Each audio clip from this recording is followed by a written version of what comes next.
मुख्य 5 आसन हैं। पहला आसन है पश्चिमोत्तानासन।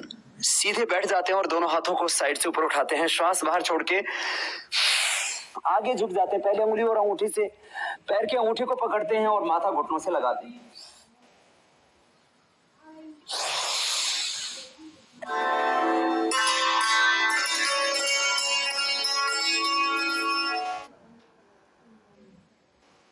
सीधे लेट जाते हैं। शवासन में पैरों को ऊपर उठाते हैं और दोनों हाथ कमर के पीछे लगा देते हैं, पैर सीधे होते हैं। इसको बोलते हैं सर्वांगासन। ये थायराइड पैराथायराइड के लिए, हाइट को बढ़ाने के लिए, आईसाइट के लिए, मेमोरी के लिए, बालों के लिए और चेहरे को ओजस्वी तेजस्वी बनाने के लिए बहुत उपयुक्त है। और सर्वांगासन के बाद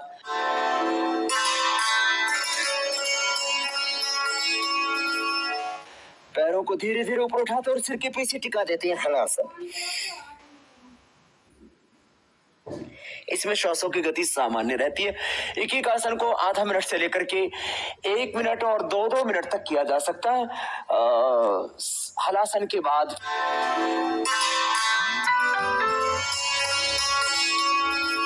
फिर दोनों पैरों को मोड़ लिया घुटनों से, दोनों हाथों को कंधों के नीचे रखा और श्वास को अंदर भर के शरीर को बीच से उठा देते हैं।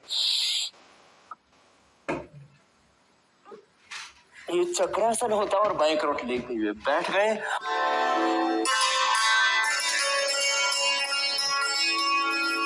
खड़े हो जाते हैं और खड़े होकर के दोनों हाथ सिर के ऊपर, दोनों पैर पास में और लंबा गहरा श्वास भर के हाथों को ऊपर की ओर तान देते हैं। दोनों कोहनियां सीधी हो जाती हैं, एड़ियां ऊपर उठ जाती हैं, श्वास अंदर होता है।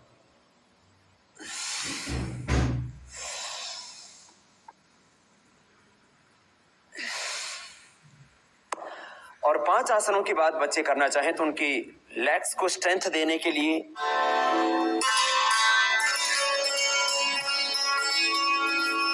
जिनके चलते समय घुटने मिलते हैं, उन बच्चों के लिए खास उपयोगी है।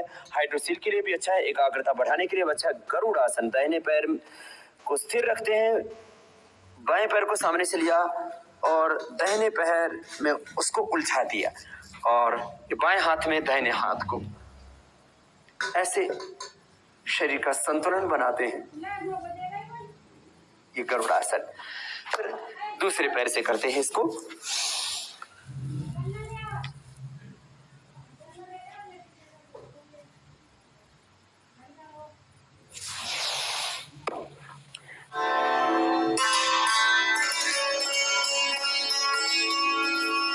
बच्चों की पैरों की मांसपेशियां कमजोर होती हैं और चलते समय घुटने मिलते हैं, दौड़ते समय खड़े होने पर घुटने मिलते हैं, तो उनके लिए बटरफ्लाई भी अच्छा होता है।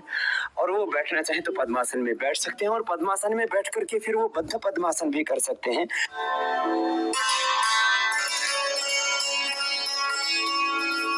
बटरफ्लाई के बाद फिर बच्चों से पद्मासन करा सकते हैं। दाहिने पैर को उठा करके बाएं पैर पर रख दिया और बाएं पैर को उठा करके दाहिने पैर पर रख दिया।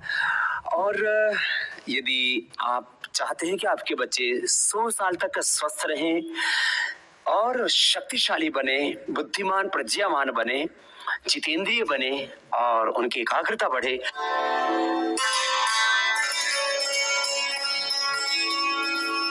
इसके लिए आप अपने बच्चों को शीर्षासन भी करा सकते हैं। शीर्षासन को सब आसनों का राजा कहा जाता है। शीर्षासन करने के लिए आप शुरू में दीवार का सहारा लें। अपने बच्चों को आप सहारा दे सकते हैं। दोनों हाथ की उंगलियों को इंटरलॉक करके और आपस में बांध लेते हैं। शुरू में आप कोई कपड़ा भी सिर के नीचे रख सकते हैं।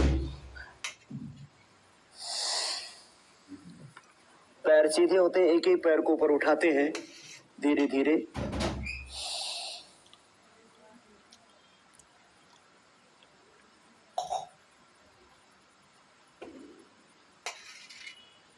श्वासों की गति इसमें चल रही होती है। आधा मिनट से लेकर के 2 मिनट तक सभी बच्चों को करवा सकते हैं। कोई 5 मिनट भी करना चाहे तो इसको कर सकता है। हमने 5, 10, 15 मिनट तक इस आसन को किया है। एक हमारे मित्र तो आधा आधा घंटा किया करते थे।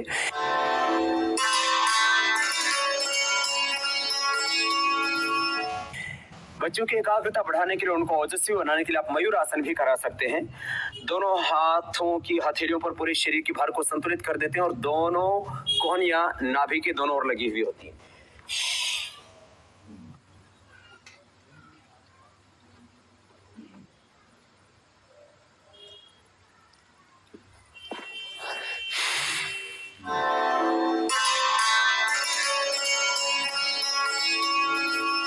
आप चाहें तो अपने बच्चों को वृक्षासन और मयूर चाल भी करा सकते हैं।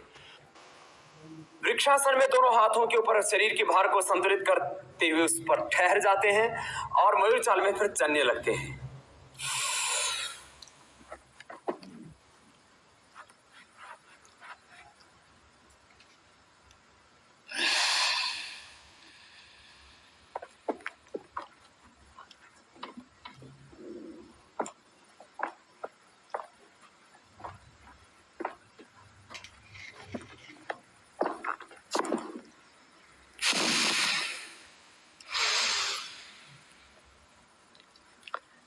ये थे बच्चों की हाइट बढ़ाने के लिए, उनको सेहतमंद बनाने के लिए, उनको स्वस्थ, संस्कारवान और चरित्रवान, बलशाली बनाने के लिए योग के अभ्यास।